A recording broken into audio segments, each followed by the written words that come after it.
This week on Movie Mash, I will take the main antagonist from this movie and merge them into a new villain. Winifred Sanderson, also known as Buck-toothed upright firefly from hell, is the main antagonist in the fantasy comedy horror. Regina George, also known as Your typical selfish, backstabbing, slut-faced hoe bag, is the main antagonist of the teen comedy. JC, how we merge two antagonists from different movies into one new villain. First, let's look at the craft at what makes a great villain. Their introduction is to die for. A strong antagonist introduction will send a clear message to your audience that this villain is willing to do whatever it takes to get what they want. Anita, darling. Your antagonist introduction can fly under the radar if it is revealed later who they indeed are. When we first meet Winifred, it is 1693. Another glorious morning. Makes me sick. She and her sisters end the life of a little girl and turn the girl's brother into a cat. Just like this. It establishes Winifred's skill with magic and that she is willing to punish those who stand in her way with a fate worse than death. Immediately, we know our protagonist, who we are yet to meet, will face high stakes against her. The introduction also showcases Winifred's stubbornness and her dark humour. Cat's got my tongue! Remember, Hocus Pocus is part comedy, so we need a villain to match. Regina's introduction is equally entertaining and informative. Where are the plastics? The audience is first told about the other plastics, Karen and Gretchen, before building to their leader. She's literally carried like royalty, while Katie Caddy? It's pronounced like Katie. With Katie looking on from afar. The question then becomes, How do I even begin to explain Regina George? the audience is delighted to a series of talking heads about Regina. It was awesome. The audience immediately knows she's a big deal and wants to know more about her. So does Katie. So comparing these two introductions, I'd like to utilize some talking heads to build audience anticipation about my new villain by hearing other characters' interpretations of them. Compelling and credible backstory. Why? It allows the audience to identify and sometimes even sympathize with the antagonist. I have based my reading on Winifred's backstory with the information provided in the first movie, excluding what we learned from the second. Winifred's past literally bursts from the grave. Billy was Winifred's lover, but was unfaithful to her with the youngest sister, Sarah Sanderson. Hello, Billy. Interestingly, Winifred only punished Billy for the indiscretion and not Sarah, Though she poisoned him and sewed his mouth shut with a dull needle. showcasing a proper understanding of her sister's harmless flirtatiousness. Billy was the one in the wrong. go to hell. As an adult, this makes me adore Winifred so much more. How thrilling to poison wandering peckers like Billy. It is also implied that Winifred sold her soul. You sold your soul, and you know it! It makes me wonder what Winifred went through in her past to make this decision. I banish thee from Salem forever.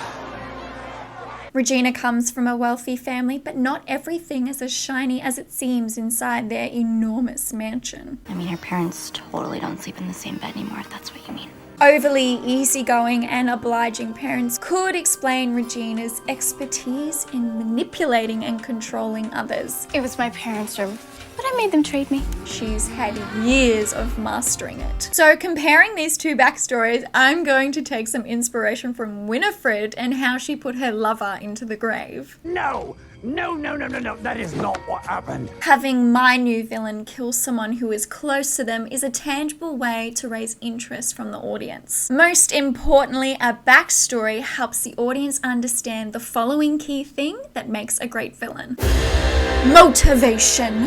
Well-written antagonists are not just pure evil. They have a believable reason for doing the things that they do. Banished and exiled and practically starving. And more often than not, they are convinced they are a good person for doing it. Winifred's motivation comes from wanting eternal youth and immortality, We'll be younger in the morning. seemingly because of the outcome of the relationship with Billy. Winifred's boyfriend. Oh, Actually, no. In the third act, the young girl, Danny, calls her ugly and Winifred's ego takes a hit. She doesn't even know me. I'm toast! It is what makes Winifred go after Danny with the last dregs of the potion instead of the guaranteed soul of one of the other children. This decision ultimately leads to her downfall, but the audience believes it because the hard work of seeding the backstory and motivation was skillfully done. Regina's motivation to be Queen Bee comes from the way she was raised, always being the center of attention and never hearing the word no. There are no rules in this house. I'm not like a regular mom. I'm a cool mom. So when Regina makes Katie one of the plastics, Caddy? It's Katie. Yeah, I'm gonna call you Katie. The audience understands it is to keep Katie under her control, rather than risk competition for her popularity. It's okay. Cool, miss. So we'll see you tomorrow. In a deleted scene, Regina recounts a story from her childhood, explaining her possessiveness. I'm so glad this hit the cutting room floor. Otherwise, it would answer that all-important question from the beginning. How do I even begin to explain Regina George? This unanswered question has kept audiences, including myself, returning to that movie again and again. So comparing these two motivations, I'd like something similar to Regina's desire to be Queen Bee. My villain wants the best of the best and won't let anyone stop them. They are a worthy opponent for your hero. Audiences want the hero and the villain to be matched in every way. Well, if you absolutely insist. I do. Why? It creates a credible threat and raises the stakes. There's every chance the hero might lose. Do you understand what I'm saying? Yes, ma'am. Good. This dynamic can be even more enthralling when the protagonist and antagonist share similar characteristics. It thematically shows the audience where the villain may have started and where the hero could end up. Go back and watch your favorite movie and I guarantee you the antagonist will have similar traits to the protagonist, but they've just chosen a darker path. Winifred is stubborn and resourceful with two annoying sisters and a failed love. She is a worthy opponent for the protagonist, Max Dennison, who is also stubborn and resourceful. Oh, come on. It's just a bunch of hocus pocus. He too has a sister he finds annoying and hopes to establish a relationship with Allison. They spar constantly throughout the movie. Winifred with her magic, Max with his knowledge. Summon the burning rain of death. One way he can outsmart her is because Winifred has found herself in 1993. It may have been a rather different outcome if Winifred didn't have this to contend with. All the kids in Salem would be dead. And the adults. Winifred's stubbornness is why she does not ensure her and her sister's survival. She'd rather suck out Danny's soul than just some random kid. But Max's stubbornness has him drink the potion to save his sister. What a fool to give up thy life for thy sisters. This juxtaposition between the protagonist and antagonist is what makes the climax so satisfying. Regina has mastered the gift of deception. She lures Katie into believing she will talk to Aaron Samuels on her behalf, only to lie to him about Katie and to take him for herself. To get back at Regina and take down the plastics, Katie does the exact same thing as Regina. She deceives and she manipulates. You're not mad at Regina? God, no. A few ways she can outsmart Regina is by coming up with a clear plan, relying on allies, and taking away one of Regina's defenses, Gretchen Wieners. Oh my god. Pretend you didn't hear that. But a good villain, like Regina, is willing to take things further than Katie ever could. And by this point, Katie realizes the mistakes in her actions and must find a way to fix the things she has done. It's just plastic. It's really just... Katie doesn't necessarily defeat Regina in the traditional sense, more overcomes what Regina represents. But the audience still enjoys Regina getting her comeuppance. So comparing these two opponents, I'm going to take a little bit from both. I adore Winifred's magic and her finding herself in a new time period. I haven't lost my touch, sisters. See?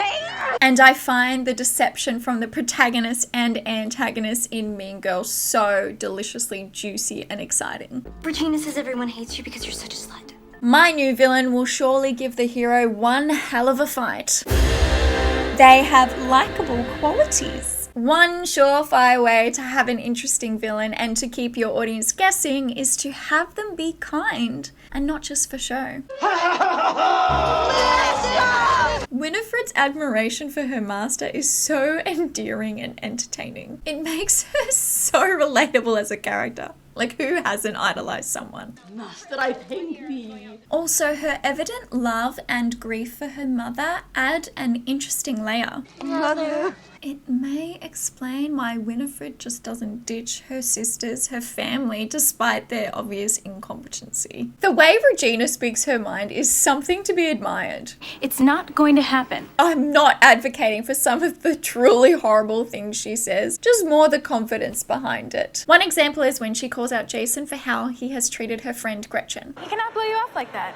Even when Katie first meets Regina, Regina rescues her from male douchebaggery. You do not come to a party at my house with Gretchen and then scam on some poor innocent girl right in front of us 3 days later. She's not interested. Regina's not always kind to her friends, but actions like this would explain why her friends tolerate her more vicious behaviour. So comparing these likable qualities, I'm going to pluck Winifred's admiration for her master and give my new villain someone eviler to aspire to. They are oh so quotable. Get in, loser. We're going shopping. Perfect. As usual. Boo, you whore. Thank you, Max, for that marvelous introduction. So you can go shave your back now. Hang on to your head! There is no possible way for me to choose, so I'm going to take both. The following points are unnecessary to make a great villain, but they are always welcome.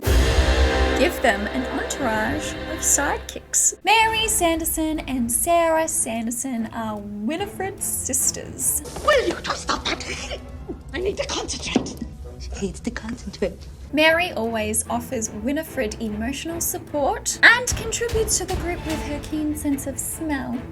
I smell children. Marvelous. Sarah's carefree attitude is painstakingly annoying to Winifred,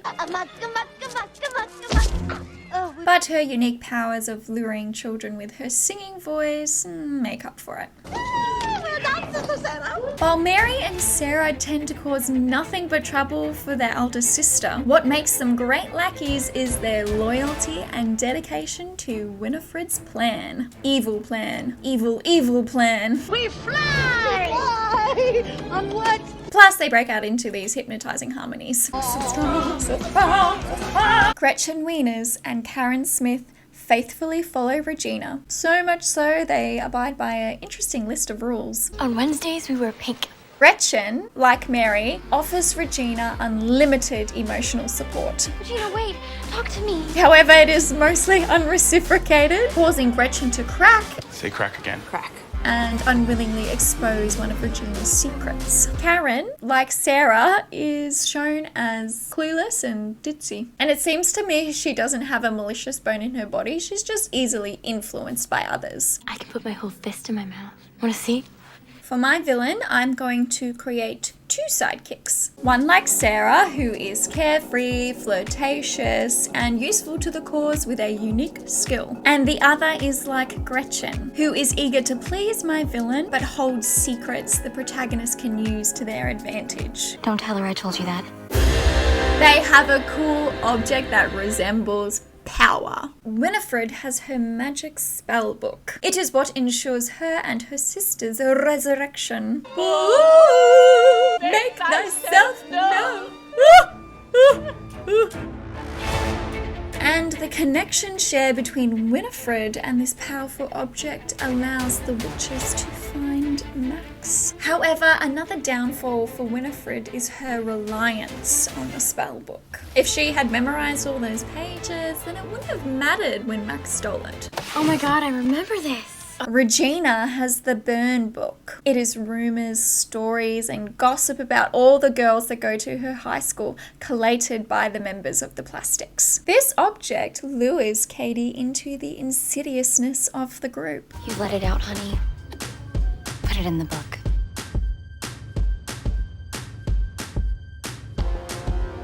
And later, Regina distributes copies of the pages in it as a way to punish Katie and the other Plastics. Obviously, I'm going to choose the spell book, as I've already made my new villain have witchy powers, so that makes sense. Now it's time to introduce you to the villain you've all been waiting for. Winnie George is a flawless witch. She came from another time.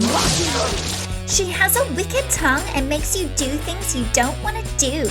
See, Gretch, I told you she's not mad at you. I heard she poisoned her ex-boyfriend after he dumped her. I gave him everything. I heard she worships Satan. She loves to say, boo, you hag. Gretchen can read minds. She knows everything about everyone. It'll be our little secret. And Sarah can put anyone into a trance, especially men. We're done. They're unstoppable with that book. It lets them do magic. Until the next smash, bye! Oh my goodness. Ooh, that's heavy. Yes. Alright, let's do it. I've committed. Thank you, Max, for that marvelous introduction. If you want to learn more about characters, check out this video on archetypes. Do it. Do it. Go on. Click it.